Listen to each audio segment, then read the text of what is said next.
Okay, so the next skill we're going to cover is climbing. There's two types of climbing, in the saddle and out of the saddle. Different situations will dictate when you're in the saddle, out of the saddle. Sometimes you just want to accelerate over a hill, you'll get out of the saddle without changing gears.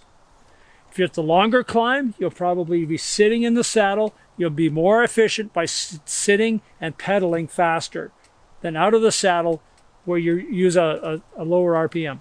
So let's work on sitting in the saddle first. You want to have a nice, relaxed grip on the bars, okay? Your arms are relaxed, your shoulders are relaxed, and your head is up, your chest is up to help you breathe.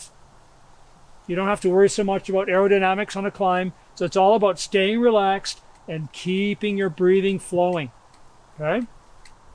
For your pedaling, when you're in the saddle, you want to be about 80 to 90 RPM, so you're pedaling fairly fast and being more relaxed with your pedaling.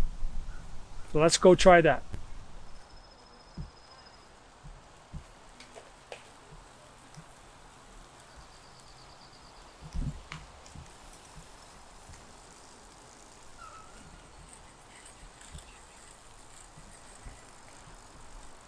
Next, we're going to work on out of the saddle climbing. When you're climbing out of the saddle, your hands are always on the brake levers, okay?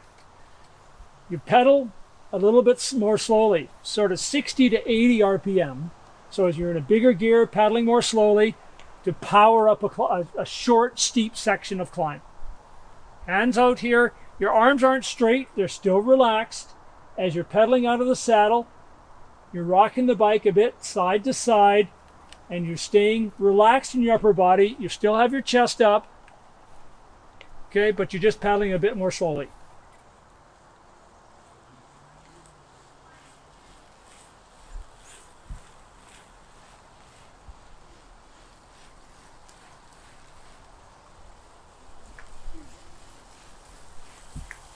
Good, Evan. Good, Alex. Nice. Good, Nolan. So an advanced skill for climbing to help you be more efficient is what we call ankling. It's like a walking motion on your pedal. So as you're pushing down with the heel, your heel drops, lift up with the heel on the upstroke. Down, up. You have a flexible ankle. And that lets you use more muscles in your leg when you're climbing. So you become more efficient. Because cycling's all about efficiency. So let's put it together. In the saddle climbing, transition to out of the saddle climbing. What can happen is when people are moving from in the saddle climbing to out of the saddle, they stop pedaling and their bike slows down. A lot of things could happen, but if someone's riding behind you and you slow down to get out of the saddle, suddenly your back wheel is overlapping their front wheel, and that can cause a crash. Okay? So what we need to do, think about when you're transitioning from in the saddle pedaling, as you're climbing, to out of the saddle, you keep pedal pressure. Always keeping pedal pressure as you're standing up. All right? So your bike doesn't slow down. And the same thing happens when you're going the other way, from standing to sitting. Keep the pedal pressure as you're pedaling, as you're sitting down, to keep the bike moving at the same speed. Let's go try that.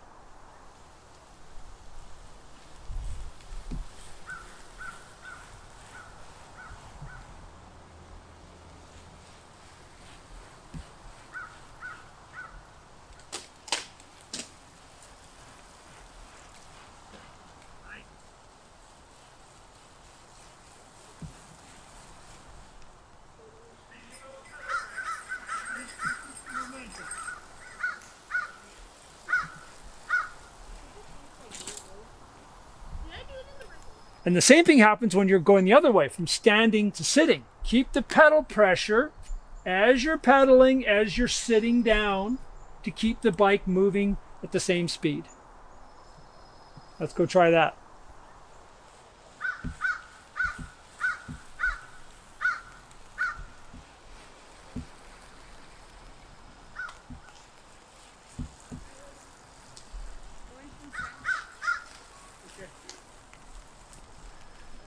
So to recap for climbing, what are the main things to think about? Where your hands are. Yep, a nice loose grip on the bars, right? Your elbows are bent. Chest up. Chest up so you can breathe easier, right? When you're out of the saddle, where should your hands be? On your hoods. On the brake hoods, exactly, right. When you're standing or sitting on the climb, what's really important to think about?